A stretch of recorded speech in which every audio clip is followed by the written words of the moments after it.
Dribble. The champ is here. I must be the greatest. The champ is here. I'm going to continue to stand with the people. The champ is here. I will not lose. I'm a bad man. I took up the world. Yes, welcome. You could have been anywhere in the world, but you're here with we.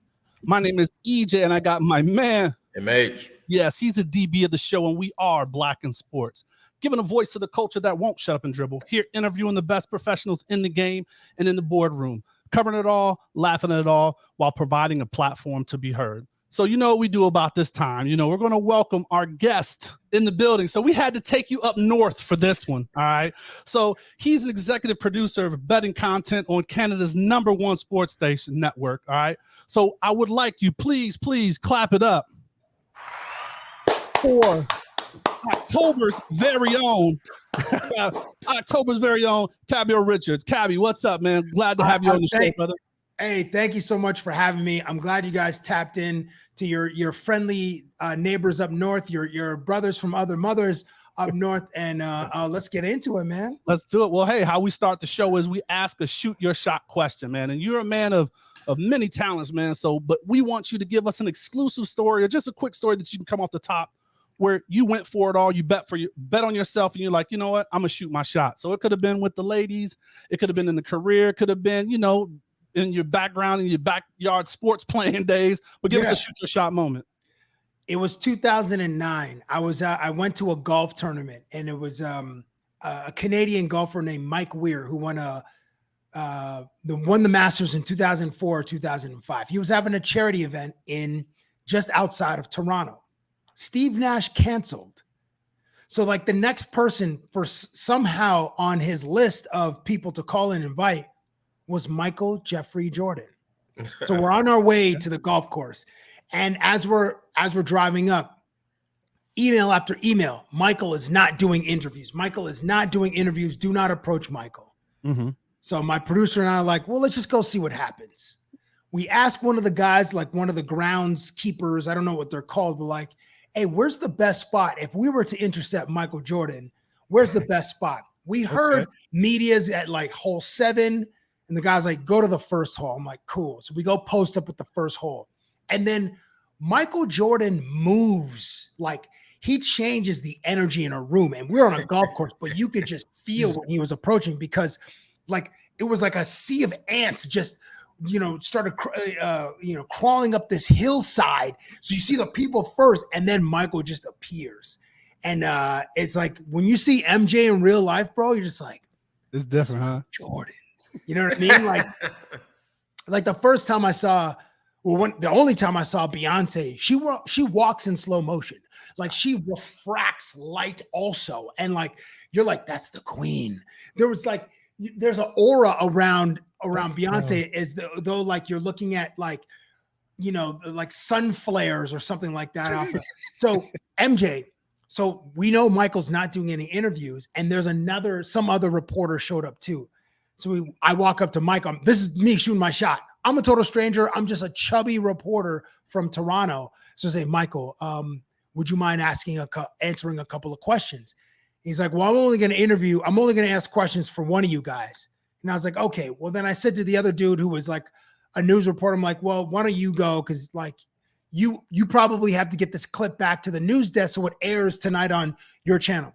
Right. So then the guy asked a couple of questions, but then there was still time. So I had prepared this bit. So I had like a thank you card in my back pocket and I was in the car, like it was probably like an hour drive. So the card in my back pocket and I'm fat. So the card had like kind of bent because of like the shape of my backside. So I pull it out and this is in the summertime. So then it's also kind of moist. Like it's curved and then it's like, it's hot. And then, so I hand it to MJ and he's sort of struggling to open it because it's kind of, it's a greeting card. So like, but the envelope is a little bit wet. Anyway, he pulls it out.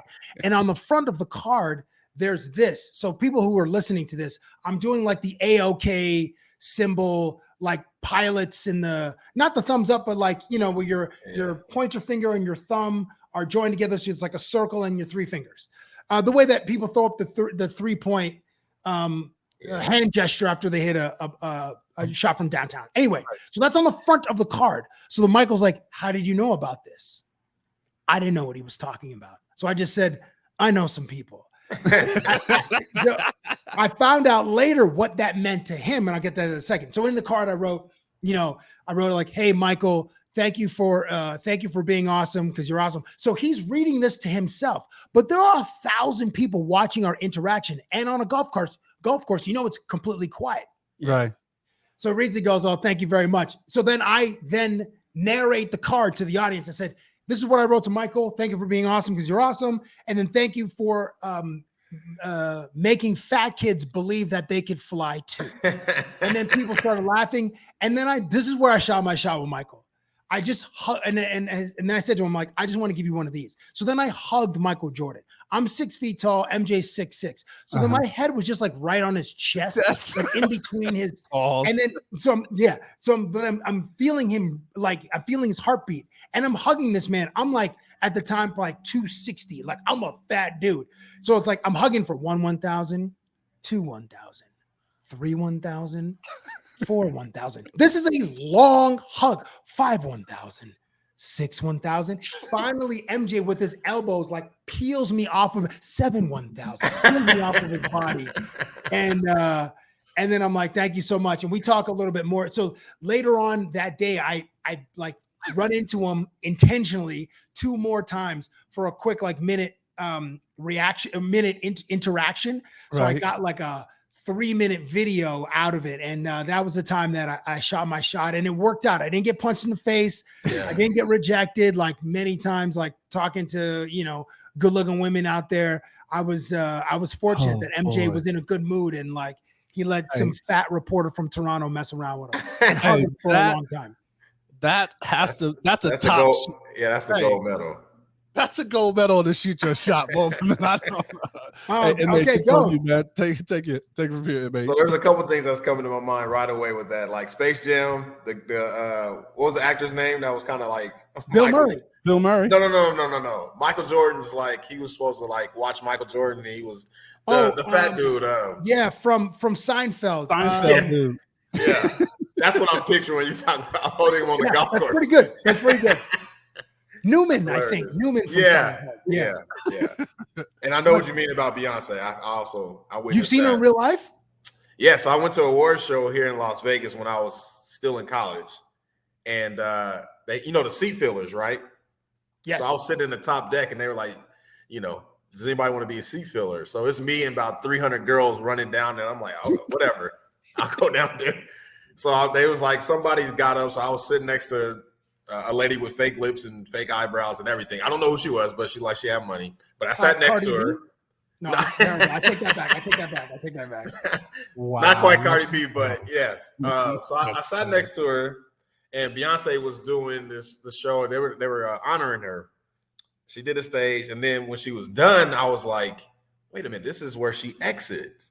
So she was coming off the stage, and I saw her coming left, and she was right in front of me. So they give you instructions: don't take pictures, obviously don't touch anybody. But I felt like she took like 3 steps to where I was at, and it was a good 100 yards. So I get what you mean by she flows. Slow motion. Yeah. It was like Yeah. It was unbelievable. Anyway, Cabby, where did your love for sports start? Where did that start? It generally, like, sports are like handed down by our dads. And my dad liked football. I think when I was younger, like, I'm a lot older than you guys, but I think he loved the Chicago Bears and Walter Payton. But it really accelerated playing video games when Madden came out on Sega Genesis and Super Nintendo, or NHL. Like, I'm Canadian, so we played hockey. So the NHL series, and then like NBA Jam, the arcade game. That's really where. That's a classic right there, boy. Yeah, it took another level. I had the Michael Jordan. Heating up. Right? Yeah. I had the VHS tapes, Come Fly With Me, Playground. Yeah. And Hang Time. Hang Time, yep. And I had like the Sports Illustrated subscription that was, I don't know, like $20 back in like the early 90s. And you got the VHS tape, and that was the prized possession. But yeah, video games, man, that's how I got to learn like other people's names. And then on top of that was collecting baseball cards. Baseball was like the game I loved the first because the Blue Jays went to the ALCS in 1985, and I was a youngster. We lost it. We were up 3-1 in the Jays are like the original team to blow a 3-1 lead. They were up 3-1 against the Kansas City Royals and then lost, and the Royals went to the World Series in 85, and I think they lost to Ozzie Smith's St. Louis Cardinals. I think Cardinals or Royals won that one, but and both in the state of Missouri. I think the Royals are in Missouri, right? Or are they Kansas City, Kansas? I can't remember. I'm not sure about the geography. So yeah, you know? I don't know. I think they're in Missouri. But I don't feel so bad. I think they're in Missouri. So yeah, that's where it started. I love it, man. Man, that you bring back memories about Michael Jordan Playground. That was my movie back in the day on VHS. I loved it, man. I loved it to death. And Paula Abdul was on there at the end. Yes, nice, good memory. Good memory. Yeah. So go back to the archives. I'm going to ask a super like American question to Canadian, like hockey wise, man. Like, did you get into hockey? Did you actually play at all? Like, what was your background with hockey? No, I can't ice skate. I just collected like stickers and hockey cards, and then a lot of my friends. Actually, I lived like in like our version of the hood. So there's an area in Toronto called Jane and Finch, and it's just your standard sort of working class, low income housing, a ton of apartment buildings in a small area. We had roaches and that kind of ish. So like we never watched hockey on TV because my parents are from the islands. They're from Trinidad and Jamaica. So soccer was big and cricket, but soccer was rarely on Canadian TV back then. Okay. So, I think baseball was the sport that we watched. So I respected hockey players, but I never played it. I just really gravitated towards basketball and football and baseball, as those were my sports. Gotcha. So you did mention the Toronto Blue Jays, so I was definitely going to ask about them. I mean, what's up? Any Argonaut love up there? Yeah, you know what? There's like a hierarchy, right? Okay, so give us that. So, yeah, in Toronto, the Leafs are 1, then the Raptors 2, Blue Jays 3, TFC or MLS team 4. There's probably another team, and then the Toronto Argonauts. So they get some love from the diehards, but it's not really as cool to go to Argos games as it is like the other 3 or 4 sports. And they be bringing home championships, man. Dang. I agree. Yes. Listen, tough love up there. Well done. They won the Grey Cup in 2017, I believe. They beat Calgary in Ottawa, and it was freezing cold. The field was so crappy that like dudes were skating on it. Like they're like a frost had set in like at halftime, and then there was like a coat of like. Well, you guys don't know this because you're in Las Vegas. You've never had freezing rain, but people who are watching this from the Northeast. They've experienced freezing rain. So it's like a layer of like freezing rain on the field. So when the players are down on one end, you just got the temperature dropped. So then the field got a little bit colder. Right. And then so by the time overtime came around, dudes, you can make one cut, one move. But if you try to cut back, you are sliding and you are getting hammered. So listen. The Argos did win a Grey Cup, and they got a nice, not a parade, but they got a nice welcoming in the city hall. A year later, TFC won its championship. They won the MLS Cup, and they had a small parade up like some of our major streets. But then in 2019, when the Raptors won the chip, listen, hey, 2.5 million Canadians, like people flew into Toronto for that. Drake was on the float. He was on bus 3. I was on bus 4. Drake was on bus 3 with Kyle, Kawhi, Fred VanVleet, Drizzy, and the Larry O.B. 2.5 million. The parade was only supposed to be 2.5 hours long. It was 5.5 hours long. Wow. There were people 4 miles, bro, and it took forever to get to the final destination to like do, where all the players would come up and thank the crowd. Marc Gasol was so melted, bro.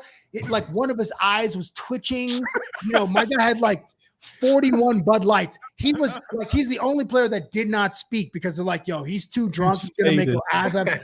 He was living his He beat best PJ life. Tucker. He beat PJ Tucker from this year. You saw PJ Tucker championship, right? On that level. On that level. Yeah. Yo, It I was was so hot because I flew down to Game 5. I was in Toronto for Game 5 because, like, I thought that they were going to win it. I knew the city was going. I thought because the city was going to go off, right? So I was down there, and it was that last damn shot, and he fucking missed the damn shot. EJ, wait. You flew to Toronto for and listen, I salute to Draymond for getting like a fingernail on the ball to alter Kyle Lowry's shot in the corner. Had that guy made the shot, it would have been a Hollywood ending because his first game of that playoffs, he was held scoreless against the Orlando Magic. The one game that they won, and everybody was just shitting on Kyle. That would have been an unbelievable arc.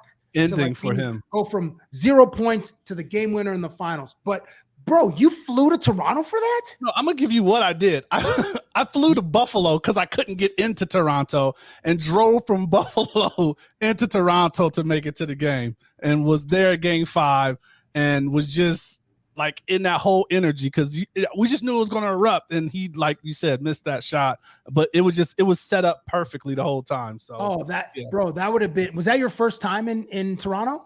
No, I used to go to Caravana before they started. Good for you. Okay, so you've experienced the culture, the women many times. Good for you. Like you, bro. Here's the thing, MH.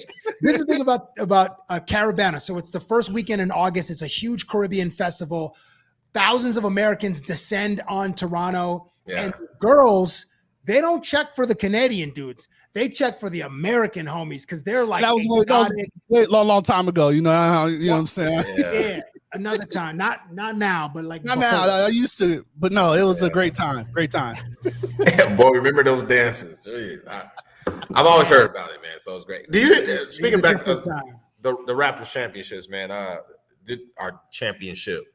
DeMar DeRozan, do you feel any bad about him? I know you got a relationship with DeMar, and what's your thoughts on DeMar? He will forever be a local hero.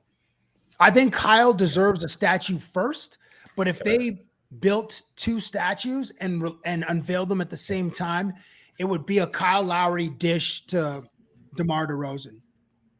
Listen, I love our president, Masai Ujiri, who was the general manager, the president and general manager at the time. Now he's just the president, who had to take, I don't know if it was Einstein who said like the definition of insanity is doing the same thing over and over again without any different expecting different result. Listen, leadership is about making tough decisions. So to trade the franchise player at the time and the reigning coach of the year in Dwayne Casey was a huge swing. And guys like Kawhi Leonard never becomes available. Like rarely ever. So Masai, going back to the top of the show, shot his shot and it worked out. So I have love for DeMar. The entire city and the country has love for DeMar. Anytime he comes back to Toronto, he will get a resounding ovation. Chicago plays in Toronto, Game 4 of the season.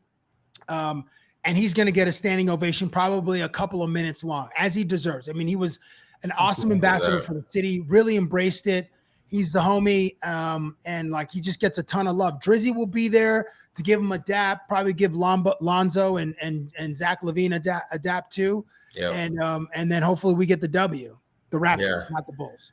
Yeah, Vince Carter. Now I've always heard from our angle that he changed kind of basketball in Toronto. Facts. How was Vince Carter for you in your upbringing and seeing him play? The Vince Carter era made Toronto cool. We won back-to-back World Series in 92 and 93. Shout out Joe Carter.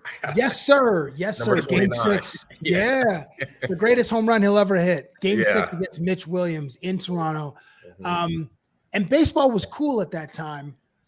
But VC, man, like Americans really enjoyed coming to Toronto, and our culture, our nightlife, women, the guys really had a great time. And Vince had like a nightclub where I met like Andre 3000 at Vince's nightclub back in the day. But he, once he won that slam dunk contest in Oakland in 2000, that was like, and Kenny Smith, who was a salute to a legend, half man, half amazing, like that. He was he was minted at that point. He'd already established himself as like a high flyer and the heir apparent to Michael because they both went to Carolina or North Carolina, and they had similar games. But man, Vince just made Toronto cool. And then Drake just was like HGH, cocaine, Red Bull, and like whatever Arnold Schwarzenegger used to use in the 70s and 80s. Like and like napalm, and just exploded. So yeah, VC deserves a ton of. He might get his number retired. Like we have forgiven him because the breakup was nasty, awful. ugly. Yeah, Right.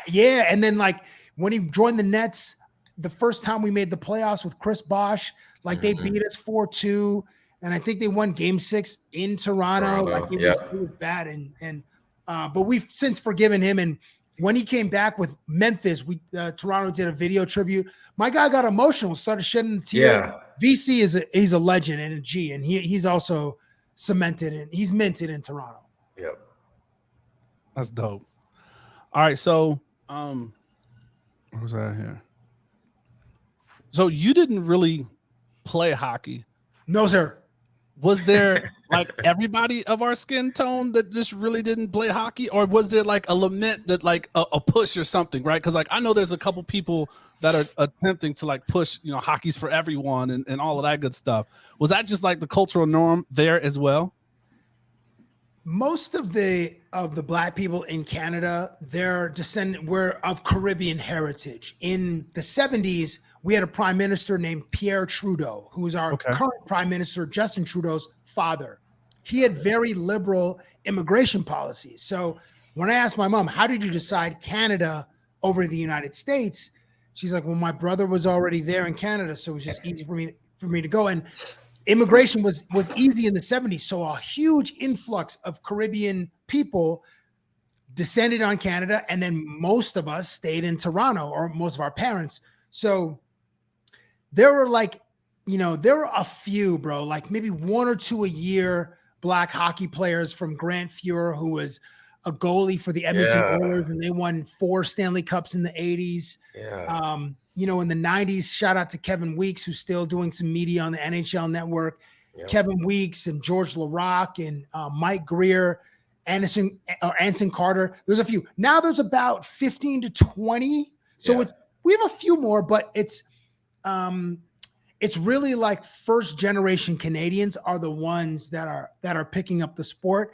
And the most famous is PK Subban, who's with the New Jersey Devils. He went to the Stanley Cup Finals a few years ago with Nashville when they played Pittsburgh. But there are a few more now. I know you guys. I mean, Vegas had Ryan Reeves, Ryan Reeves, and we had one of those. What was PK's brother? Malcolm Subban, of course. Malcolm the goaltender. Yep. And Pierre, oh my gosh, what's Pierre? Pierre Bellemare, I believe, was there. Yeah. He was there. What's my guy's name now? I saw him in the play. I can't think right now. Jeez. There's another one. I have no excuse. I'm like a kid was drafted last year, number 2 overall, who plays for the LA Kings. His name is Quinton Byfield. He's the highest drafted black player in hockey. Yep. We posted that on our social. What's that? We posted that on our social because that was just that's one of those moving it forward type things, right? And people need to see it, right? Like when you said how Vince and Drake made Toronto cool, right? Like it's going to take a couple of players to make hockey cool, right? So and Revis and him and getting those kind of accolades helped that. Once hockey really. So right now, hockey is like at the maximum exposure and growth for its traditional fan base. But once it starts embracing like Latin players, there's a guy who plays for Toronto. His name is Austin Matthews, and his mom is, I believe she's Mexican, and he grew up in Arizona. So he's a direct result of like Wayne Gretzky going to LA in 88, getting traded and opening up California. And, Arizona is one of those teams, one of those expansion teams as well, that is a result of the Gretzky effect. But once hockey starts embracing like Latin players and some Latin players enter the league, there's a pipeline for more Black players in the league, then it can really explode because that's like, we're talking if you look at like Hispanics and Black people in the United States, that's 80 million people. Like that's 80 million potential customers that right now aren't being fully embraced because they don't see themselves represented in the sport like we do. We are over-indexed in the NBA and then in the NFL. Absolutely. So one to jump into the game. Did you have one more, Miles? Yeah, I just want to kind of real quick. It's just probably not going to be quick, but I have to ask. Your storytelling is top tier, man, and the relationship that you built with the late great Kobe Bryant, man. Just talk to us about that, man. That was an incredible relationship, and it seemed like you got a different side of Kobe than what we might have seen as a public. Well, thank you so much. So that's where we want to take it. So let's get into your career, right? So you were in journalism, is kind of where the world. I'll say that's a really short term to encapsulate everything you do, but just you're in the media, journalism, and then how you got started with that. But yeah, start with that relationship, with Kobe, because it is great to see the time that you spent with him, and like we all had a pain when we lost him. We could definitely tell what you went through. So definitely share that. Thank you so much for asking. I mean, shout out to the late great Kobe Bean Bryant, rest in power, my G. About like my style of my interviews, I would say I'm entertainment first and information second versus actual journalists like Woj or Shams or Schefter, Ian Rappaport. Oh my goodness, I'm forgetting oh my goodness. Hold on. Let me give a couple of other props.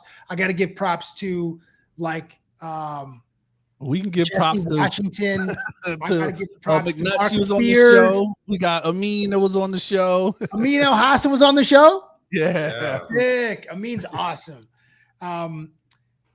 So yeah, I entertain first and inform second. Okay, so the relationship with Kobe started late December of 2005. They were in Toronto. The Lakers were in Toronto. That was the year. It was 05-06. This is a year after his entire ordeal in Eagle, Colorado. Yeah. So like Kobe was still like an incredible talent, but he wasn't that popular at the time. Iverson was still probably the most popular athlete in the NBA. And the day that they were in town for the game, it was a massive snowstorm in Toronto. So there's only one other camera crew that was there. So when I approached Kobe after practice, and here's the thing about when getting time with NBA athletes, there's availability at noon, like after morning shoot around. There's like 45 minutes before the game. So say if it's a 7:30 start, from like 6 to 6:45, you can go talk to players. And then after the game. So you can speak with NBA players 3 times on a game day. Guys like Kevin Garnett only wanted to speak after the game. Kobe was available before the game to me. Some guys will only do stuff before the game and won't speak afterwards. I'm not sure what KD and Russ are like because I've never been able to interview Russ. I saw him once actually at Encore like this summer. I was randomly there where the Chainsmokers were the headliners at Encore Beach Club, and I was melted. And like I went up to Russ like smelling like a volcano of poison. Like I had so much tequila in my body. And then Russ was just like, he saw it from a mile away. I think I got multiple Heismans because like, Russ, nice to meet you. Love your, like, I don't even know if either of my eyes were open. I'm sure I could not operate a motor vehicle because I would have crashed into the Red Rock Mountain at some point driving back to my place in Summerlin. Let me get back to Bean. So I asked him about the first segment that I was asking about was bandwagon fans. And at the end of the bit, I like to use props in my interview. So I was asking Kobe to draw what a bandwagon looked like. The bit was like, what do you think of bandwagon fans? Do you welcome them or do you just like love your diehards? He's like, Lakers have a long history. We have a great fan base. It's generational. We'll take everybody who likes the team. Mm-hmm. And at the time, like after Shaq left to go to Miami in 04-05, and then they won in 05-06, like LA was doo-doo pie until terrible. Jerry Chris West. Mims. orchestrated like one of the greatest heists in the history of trades, Pau Gasol, and then boom, immediately they go to the finals, lose to Boston, then they win the next two against Orlando and then Boston again. Okay. Don't say Kwame, Cabbie. Don't say Kwame just for on that trade. I'm glad you didn't because he listened to everything. Has Kwame like we wouldn't consider that a glow up, right? But Kwame just found his voice. Like Kwame is saying it with his chest now. Like who saw that coming? He's sprinkling mama's cooking. Yeah, putting his big toe in it, everything. Absolutely. So, okay, let me get back to Kobe. So, because I wasn't asking Kobe about anything controversial. I was asking about like bandwagon fans and trying to ask him to draw them. The next time I saw him, I was asking about posters in his room. And then I was asking about like, we went to the All-Star game in Houston at the time. I was asking about like, why is everything bigger in the state of Texas? What is it like to fly? But at the end of every interview, the button was, can I stay at your house? Yeah. Yes. Hilarious. It's hilarious. Who would have the audacity to ask, I don't know, an 11-time whatever time All-Star was at the time, like one of the best players in the sport to come stay at his house. But here I was with the stupid face that you guys are looking at right now. It's round and it's doughy and it's goofy. And I was like, hey, Bean, like, can I stay at your house? So he's like, he looked at me a little bit sideways. He's like, you want to stay at the guest house? I'm like, yeah, I'd love to stay at Casa de Bean. So every time I was like, can I stay at your house? And the next time I saw him, like, what's your address? And the next time I saw him, I was like, what's your phone number? And he would obviously give me fake ones. The phone number he would give me was 1-800 never, ever, ever, ever call me ever. So then when I would see him the next time, I'm like, Kobe, I tried that number, but it was out of service. Like, can I get the new one? And then one time I asked him about email and he's like, I don't email. I'm like, you don't email? So that was a through line with our interviews. And I interviewed him probably about 20 times. That's and awesome, man. Then we got so comfortable where I would pitch him new ideas. So generally for like the first, 14 or 15, I wouldn't tell him anything. But then I wanted to I was trying to write some sketches and I wanted him to do the sketches. And I'll share some of those sketches with you. So I pitched him an idea about being like a prospective real estate magnate, and I was going to buy one of his homes, and I would show up with like a couple of huge security dudes, make it look like I was a really important VIP client, high net worth VIP client. Right. And at the end, Kobe comes home and he's got these big dogs, and the camera's like on my face. I'm like, word, like, oh, Kobe came home too early. Back to Kobe, he's pissed off. Back to me, I'm a little bit more worried. There's some fear creeping up on my face. Back to Kobe, now he's got that scowl. Back to me, now it's just panic. Back to Kobe, holding the two leashes of these big dogs. He just lets go of the leashes. I pitched that to Kobe. Kobe's like, nah, this ain't it. Like, write me some Dave Chappelle show shit. I was like, Dave Chappelle show shit? Like, Dave Chappelle is a comedic genius. Yes. Like, what do you mean? Right, Dave Chappelle. So it was a great challenge though, because that's what Kobe would do. He would test people and see what they're made of. So the next time I came back with 3 ideas, and he loved this one. The sketch is set in 1996. I showed him, I would also present him with like a storyboard, like just one panel of what the thing would look like.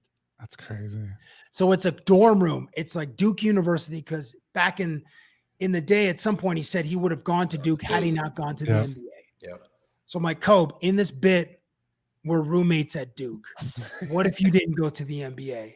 And then he starts smiling, goes, I would fucking kill you. I'm like, perfect. So that's the premise. Can I go? Would you do this one? He goes, okay, yeah, that's funny. Let's go do that one. So I wrote, and then rewrote, and I sent it to Molly Carter. So then Molly Carter, who was, I'm not sure if she's still running Kobe Inc., but she was like so Michael has a lady named Esty Portnoy, and Esty Portnoy is a shark. Like, there are gatekeepers, and then there's Esty Portnoy, who has all of the superpowers. She has a Green Lantern ring. She has super strength. She has Black Panther's agility. She has a friggin' Iron Man suit. Like, you can't get past this woman. And then you can't get to Michael. Okay, so Kobe had one of those. So Molly Carter's like, her feedback was, you need to change the ending. There could be no girls in the bit. I was like, no problem. So I wrote like 2 more drafts, sent it, and didn't hear anything. And Kobe like launched to like a venture capital fund, and then was leaning into the Wizard series, writing book. So then like he was, and that thud was, for those who are listening, I have the Wizard book on my shelf, and then some other books tumbled, but he was just leaning into being a content creator. And then obviously like Natalia and Gianna were playing sports. So he was way more present, not way more, but he was more visible in their lives, attending volleyball games and basketball games, etc. So we never got to shoot that, but that was the one so at the end of the bit, sorry, the part about girls where Molly's like, there can be no girls in this bit. Right. At the end of the bit, the resident assistant in Canada, we call them RAs, but I don't know what someone who like, what do they call them in college? RAs. Okay. Yeah. Same. Yep. So we wanted like Steve Nash to make a cameo or Pau Gasol to be the RA. So like at the end of the bit, they're coming to check curfew, and then we have some girls under the bed giggling. You know, there's some like weed cookies in the mix. And I had to change all that. But I mean, it's one of the great regrets of my life is that not being able to like beg Kobe, like, Kobe, I just need one shoot day. We'll shoot it in 4 hours. Right. We'll build a set, and I wish I could have done it, but unfortunately, I never did. So that was one of the bits that I pitched to Kobe that he was like, "All right, we're doing this." That's phenomenal, man. Thank you. That sounds amazing, man. Thank you for sharing, man. You're welcome. Thank you for asking. Appreciate you sharing that. So now you're on our podcast, which we appreciate, but you have some podcast experience. So you had Cabbie Presents, the podcast, right? Thank you.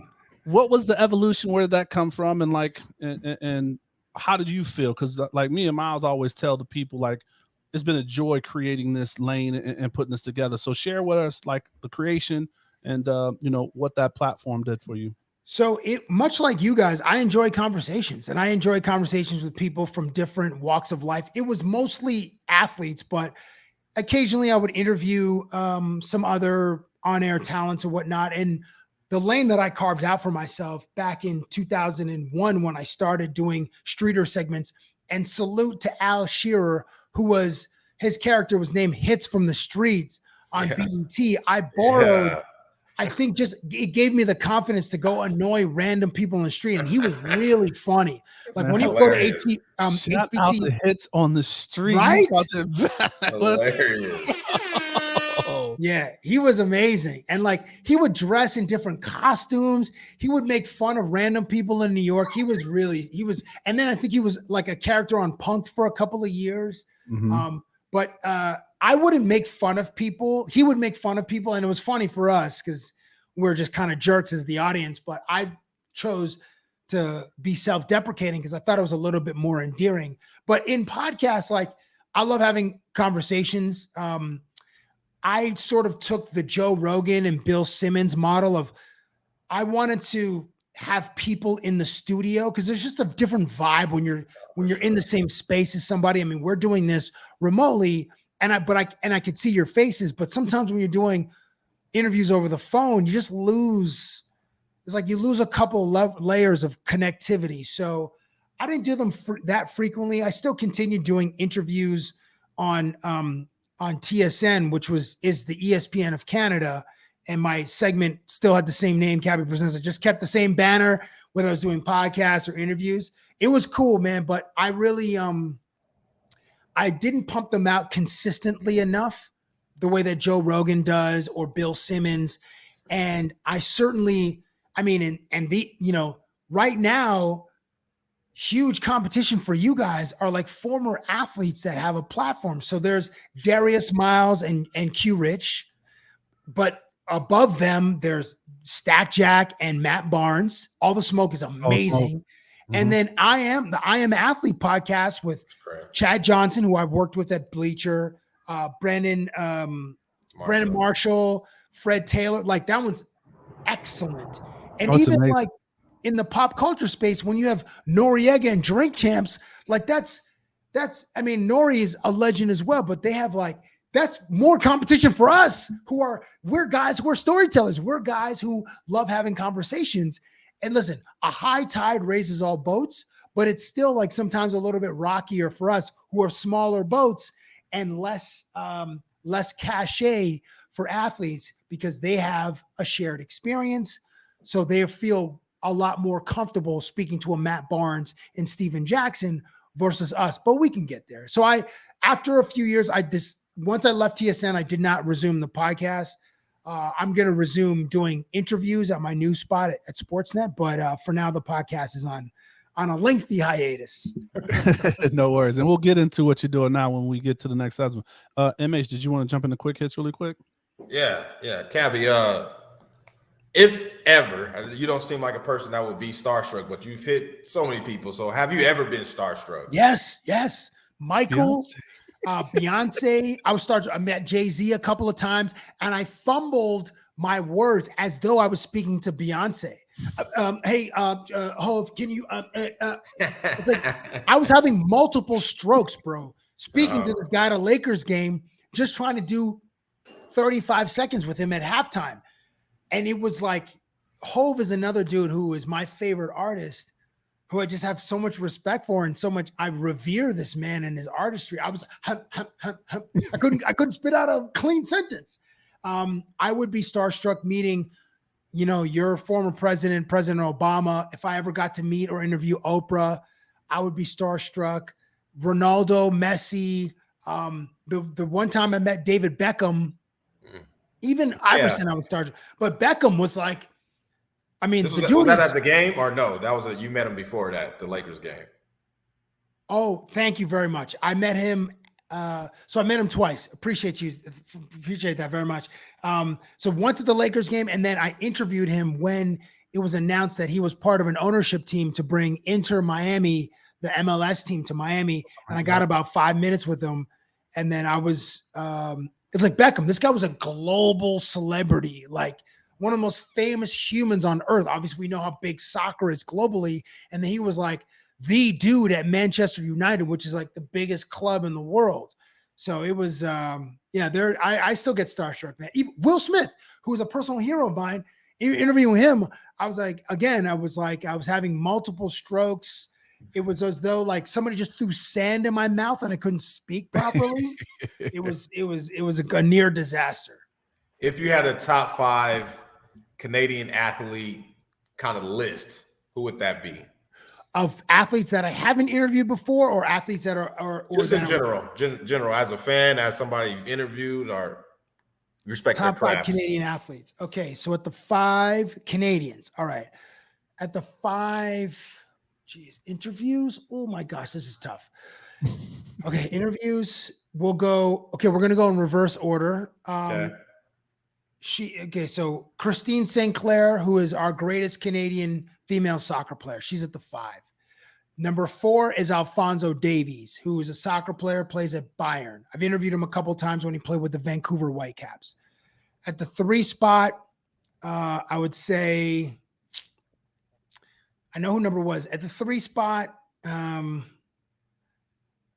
going to give it to Mike Richards, who was a hockey player, played for the LA Kings, won 2 Stanley Cups with the LA Kings. He's the guy that gave me the I did not earn this privilege, but I got to eat Captain Crunch and Lucky Charms out of the Stanley Cup. And for Canadians, that is the holy grail. And it's been disrespected more than me eating cereal out of it, but I did not earn the privilege, but he gave me the privilege. Okay, so he's at the 3. Number 2, Canadian athlete, I would say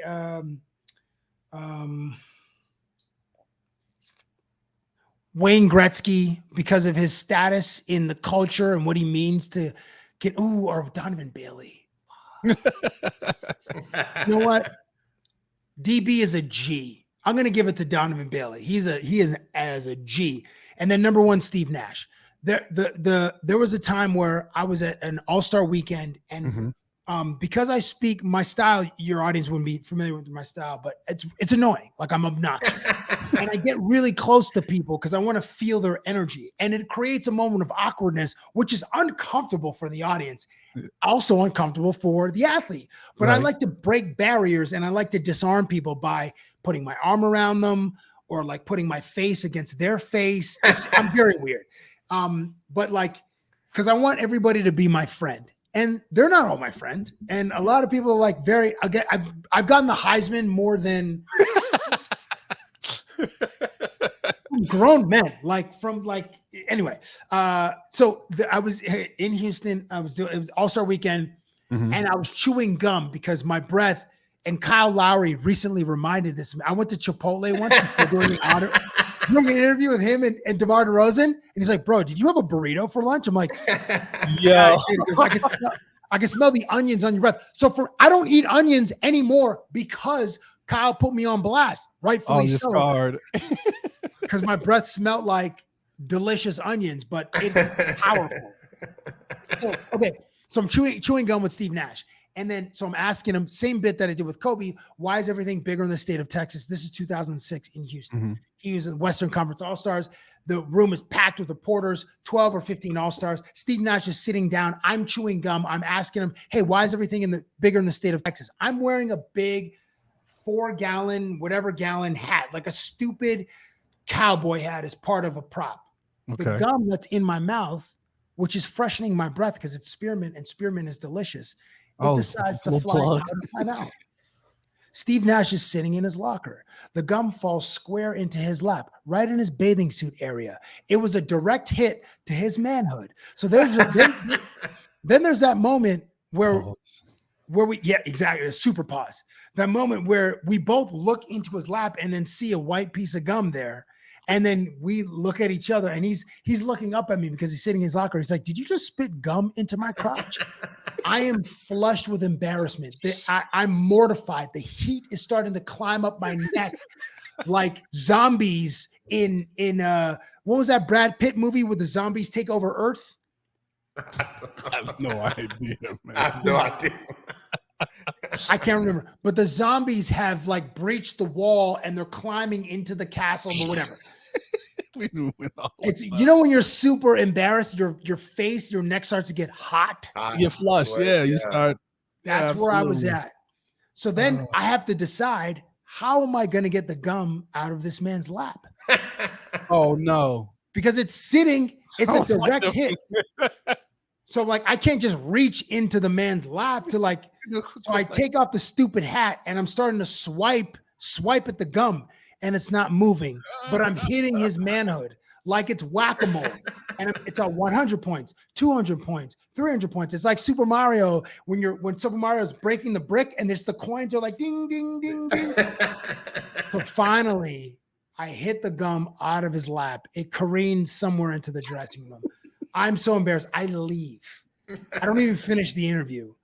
Because there's like 25 people standing around watching me become an absolute jackass. I see him later hours later, and he's walking with his PR guy. Sees me, taps his PR guy. PR guy goes into a suit jacket, pulls out some gum. Nash hands me some gum. I'm like, let's go. He's just such a G. So yeah, Nash is at the top of that list. I'm sorry that was supposed to be a quick hitter. It turned out to be a 11-minute monologue. Hilarious. Thank you. I got one more. Okay. I got one more. So I apologize, but you said melted, right? When you had a little warm, you call it melted. Yeah, when you're sauced. Yeah, we say melt. I say melted. Okay, so in a situation, this is a little nasty. Would you rather, kind of with your gum, vomit on one of your heroes, or have them throw up on you in the interview situation? Sorry, I like your little storytelling, so I want to hear your creative mind. I think you can understand this, bro. Wow, that's okay. I think of that scene in 40-Year-Old Virgin when Steve Carell is getting a drive home from like on a date, and she vomits like lobster and like scallops on it, and it's kind of pink, like Pepto-Bismol. That's fine. Oh gosh, we done went off the rails though. it would be funnier if I got vomited on because I'm often the butt of the joke, and I would feel mortified if I had a violent reaction to Taco Bell or Carl's Jr. or Sonic or something. And I was like, I just was a disgusting pig and I ate $19 worth of fast food and I went to an event and then gave it all back. Yeah. Right? So God. Vomit on you. That's a great question, bro. MH, that's a great question. That's a tough hypothetical. All right, MH, is that the last one? That's it, man. Sorry. Right, I have a couple too, man. So I just want to hit on, where did your love for music come, right? So you have your Music Mondays that you've been dropping and that you do drop on Spotify, man. And prepping for, we've been going back and forth getting this set up. And I'm like, okay, I see him. So where did that come from, man? I appreciate you. I just am a huge consumer of pop culture. And my parents are from the island. So my dad's from Jamaica. So growing up, I heard reggae music. And then my mom's from Trinidad. So I heard soca music a lot. But my dad also, when he was at the University of Toronto, he would throw parties with his friend, a guy. So my dad's DJ name was the Soul Defender, and his boy was Detroit Disco. So he would play the funk records, the partner Detroit Disco. My dad would play the R&B and the slow jams, and just be pressing up women in the corner of darkly lit rooms with one red light bulb, kind of swinging or whatever, in a hot basement in 1974. So my pops would be spinning the Marvin Gaye records, Commodore. So I always had music in the house.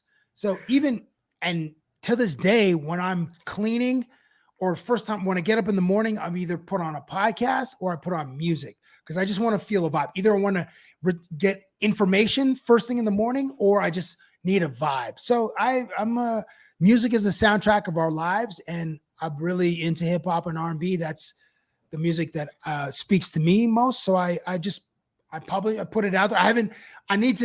It's funny you say that because I haven't updated the list in a couple of weeks and I've been a little bit delinquent just because work stuff, because I started this new job.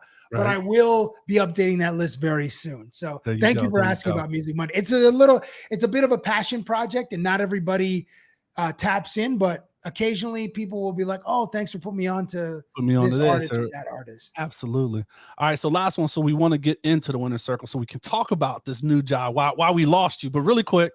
So your skits are amazing, right? So we're going to make sure you give your social so people can kind of go through the archives, and then plus when you refresh your interviews. But so NBA All-Star, did you get anyone to attend your wedding? Because I know you asked a couple people. Thank you, man. Thank you. For the wedding. I appreciate you seeing that one. I know you have a lot of skits, but that one hit home for us. And that was the one in Vegas, right? Were you guys in Las Vegas in 2000? Were you guys there for that one? I was there for All-Star for 2007. I wasn't living here yet, I don't think. But man, I was on the verge. That was something different. Right? The first time that Vegas had experienced an NBA All-Star weekend and hasn't almost the last time. I think it is the last time. We were outside before outside. The whole culture was outside.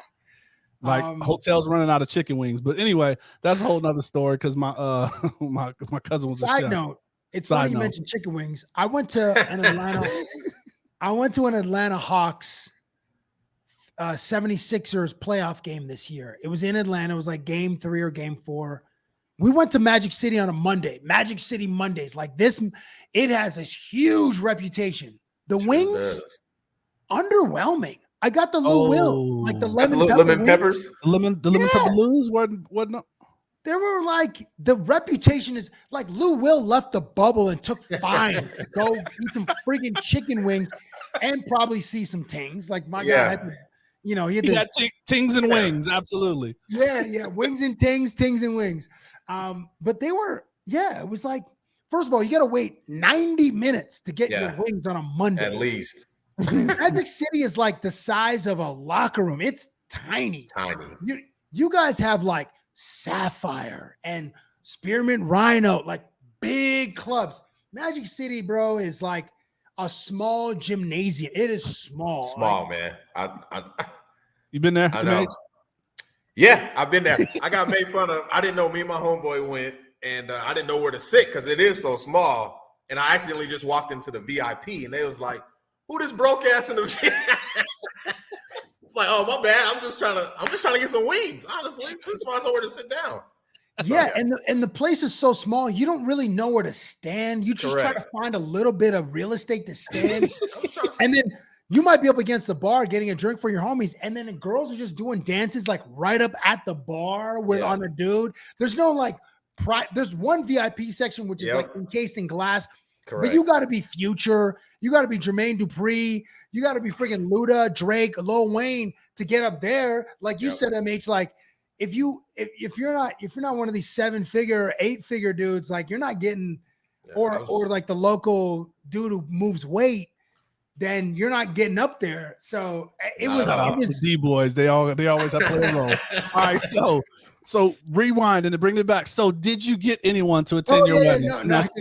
Okay, so thank you. So I got married in 2019. I did the bit that you're referring to back in 2007. So absolutely not. I asked Nash, Braun, Bean, Iverson. Who else was in that bit? I think was Garnett Garnett, I think maybe Carmelo, but everybody said no. Actually, Steve Nash was in a wedding that weekend. Dirk Nowitzki got married, and Nash is Nowitzki's like best friend, and so they got married in Vegas. And Nash married like a beautiful sister. Oh no, not Nash, Nowitzki. Like Dirk, salute to Dirk. Like he gets like whenever. I mean, he's obviously a legend in the NBA, played almost 20 years, first ballot Hall of Famer, like the best player ever played for the Dallas Mavericks. But when bros see him in the street, they're like, he gets that nod. Like you're definitely invited to the barbecue. He gets the head nod. Yeah, he's invited to the barbecue for sure. All right, so let's jump into the winner's circle, man. So tell the people what you're doing now. So you used to be, and give us a little bit of the transition, because you used to be here in Las Vegas. So you were one of our Las Vegas locals and did some great stuff. And you've alluded to working with Vegas Kelly, who I've known for a while. Oh, nice. And then Chad with BR Sports. So just kind of tell us briefly what you did there, but we want to talk about what you're doing now. Like what brought you back home? Like LeBron, I'm coming home. I'll try to keep this quick, but I'm the enemy of silence. Let's go. And then I am brevity is my kryptonite. So I was at TSN for a while, which is ESPN Canada. Moved to Las Vegas to work for Bleacher Report and their betting vertical. We had to deal with Caesar's Palace. We were creating content out of Caesar's Palace. Our office was there. Our studio was there. And we were doing stuff in the sports book for about 7 months. So I got there in August, and then Rudy Gobert touches some microphones at a press conference on March 9th, March 11th. Boom, the world stops. And then Woj drops the bomb. The NBA is suspending its season indefinitely. It's that moment that is the start of the pandemic for me, even though, in like December or January, some reports are coming out of China. But like when the NBA stopped and then every other sport stopped after that, that was really the start of the pandemic. Yeah. So then we started working remotely. I did another year with Bleacher, and I learned a ton from the betting team is who I worked with. I was hosting a couple of streams, a football stream and a basketball stream, and then doing some stuff for TNT on the digital side. But then, so in September, I moved back to Canada, and I'm working for a company called Sportsnet. So in Canada, there are basically two giant media companies. It's like AT&T and Verizon, let's say. So it's TSN, which is ESPN Canada, and it's Sportsnet, which is kind of like Fox Sports, I guess. Yep. So I work for the Fox Sports of Canada, and they didn't have a betting vertical. They didn't have any betting content. So I returned home to be the executive producer of betting content and strategy for Sportsnet. So now I'm taking everything I learned at Bleacher Report, and appreciate you. Thank you, EJ. Everything I learned at Bleacher, and I'm applying it to, I got to build a team, hire some young, talented creators. And then, you guys are in Vegas. So you guys probably lay the occasional bet, probably lose a few parlays here and there. I'm going to be doing that stuff back home, and then commiserating with people who lose on the, have some bad beats or lose on the, you know, they had the Bills to win on. I know I'm dating it, but like, you know, people that built or the Bills, but then Derrick Henry just ran the ball through their faces, 3 touchdowns. Like Marshawn Lynch said years ago, when you beating them up face in, what was it like? Over and over and over. That shit's amazing. So, you know, and then a bunch of like thousands of people lost on that Bills money, that Monday night. So I'm in that space making betting adjacent content back in Canada. I like that. So your transition to where you're at now, man, has it been difficult? I mean, you're such a joyous individual. So Appreciate you. Has there been any difficult times or any struggles, or talk about a little bit about that? It's real new, MH. Like this is like, so week 6. So I've never, my whole career I've been front facing. So I've been hosting shows or interviewing people. I haven't really been in a leadership position. So this is a huge opportunity of growth for me to build a team and manage people and manage talent and come up with a strategy and a vision. So it's a big challenge, but I've been trying to like climb slowly up the mountain. And I hate cliches. And in my interviews, I try my hardest not to, like, if I were to interview Russ, that would be very difficult because Russ speaks in a lot of cliches. There are certain athletes that don't really enjoy it. So you got to be real creative in like the way that you approach it. So so I'm taking baby steps up the mountain while I try to understand the new place that I work at, how things, you know, different personalities inside of Sportsnet. And it'll be my first time like hiring like Gen Zs, like a 23-year-old unicorn who can edit and shoot and is funny and loves memes. Like I got to find like a Giannis Antetokounmpo of the world of internet back home. Like these unicorns, like, and I'm not talking about a Chris Stapps or who else is another unicorn? Joel Embiid. Like those guys get injured or too injury prone. I need to find a Giannis. I need to find a great God who loves betting, who can speak the language of the internet, and then who's a fun personality. And so how are you going to find some of those names, right? Because like those names here are out here in Vegas, right? So you have Floyd, who's a big gambler, right? You have Vegas Dave. Shout out to, we've had Sharp Tank. Mark Cuban? No, Sharp. So for like the sharp bettors, we had Darren Ashton, who's like a bettor and a hedger, and he has a whole company that talks about like odds and things like that.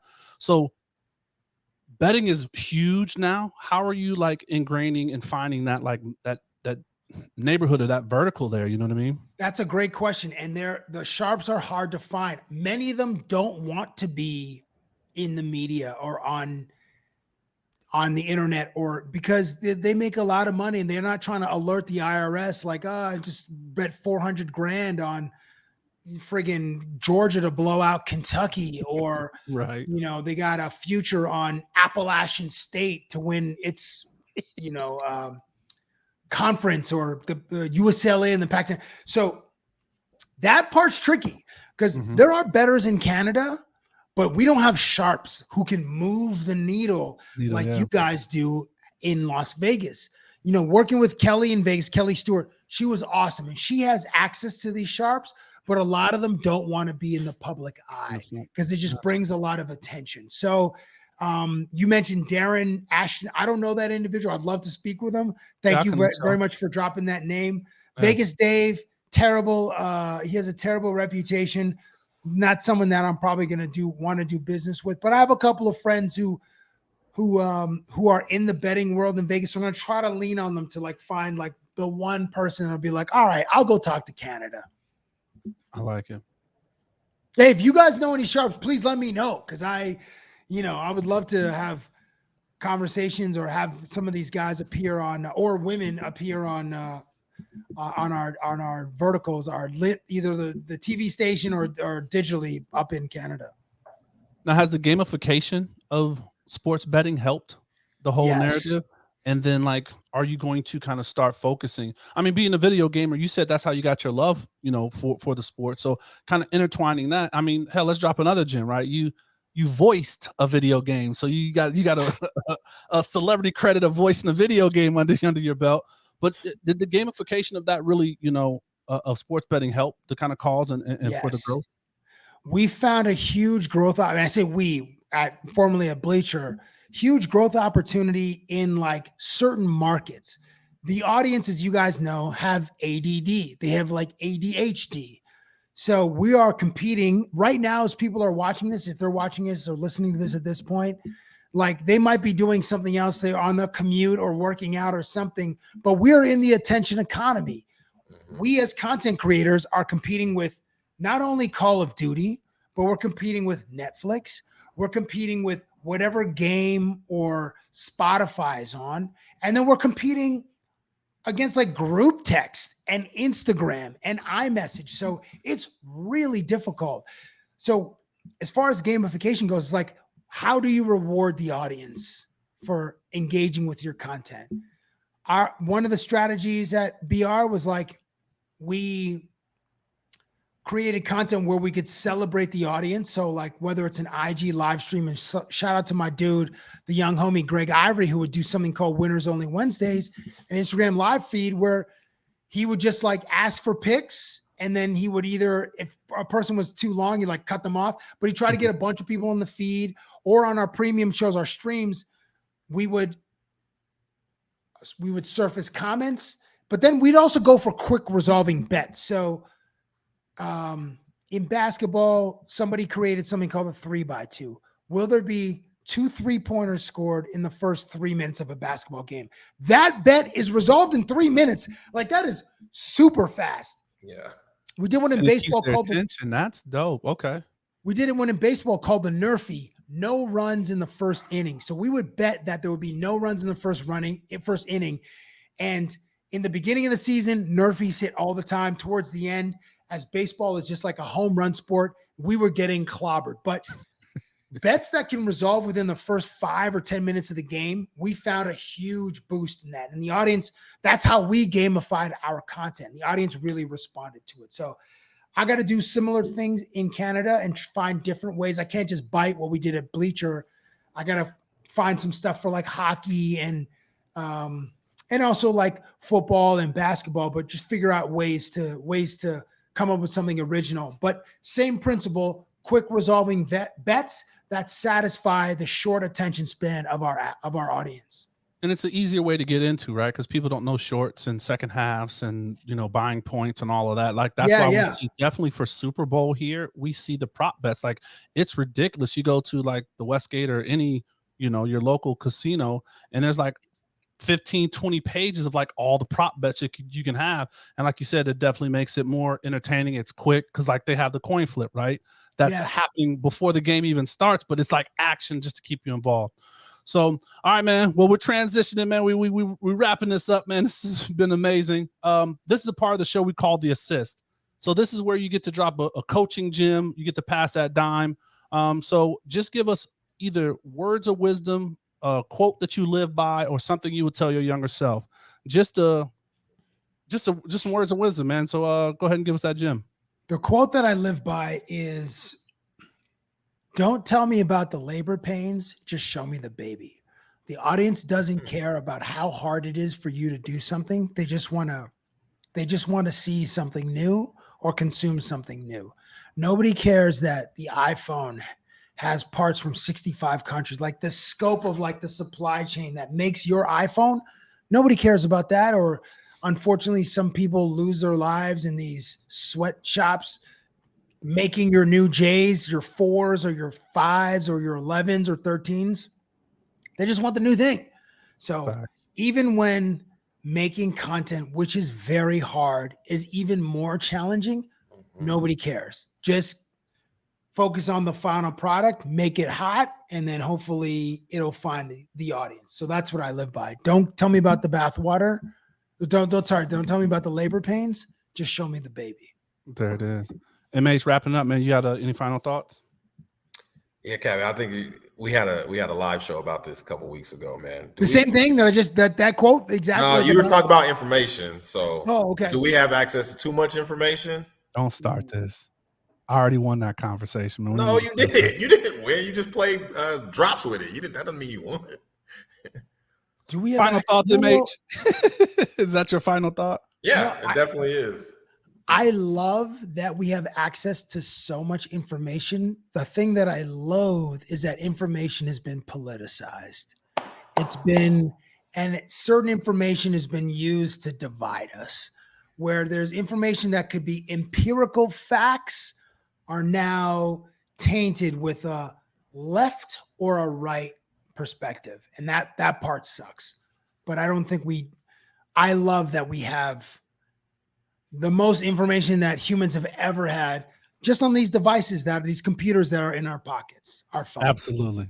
I appreciate you, bro. I appreciate it. Spoken. All right. So really quick before we get out of here, man, you want to give everybody your social or where they can find you, or just please give us that. We're going to put it in the show notes too, but just definitely need to hear. Thank you, fellas. So just on Twitter, I'm at Cabbie, Cabbie, and on Instagram, I'm The Real Cabbie, because I can't get Cabbie as my account name. So just The Real Cabbie. So that's where all of my content is. And I appreciate you fellas so much for allowing me the space to come tell some stories, be a goofball, and have a great conversation with you guys.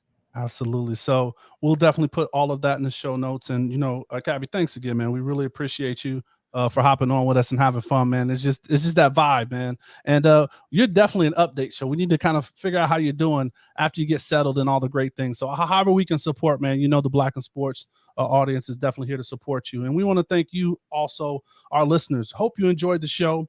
New shows dropping every Thursday. So please subscribe to our YouTube channel, because visual representation matters.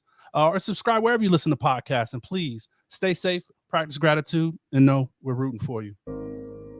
Screaming, all us blacks got is sports and entertainment until we even.